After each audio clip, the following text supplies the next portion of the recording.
Before replacing any body parts, please turn off the power to the goat. Turn the mower upside down. And before changing the blade, be sure to wear protective gloves. Loosen the screws that hold the blade in place, and remove both the screws and the blade.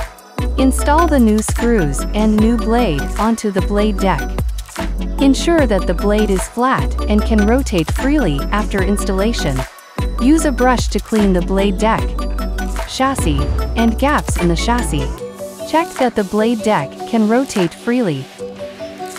Use a cloth or brush to remove dirt from the front and rear wheels to ensure the tires rotate smoothly.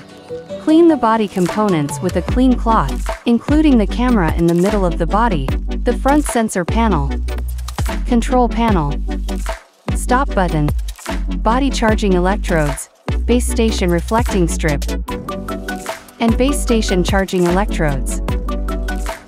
Disconnect the power of the charging base station and RTK base station.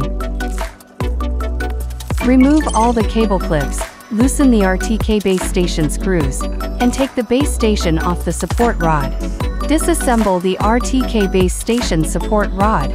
It is recommended to thoroughly clean the machine and store it in a suitable indoor environment to extend its service life.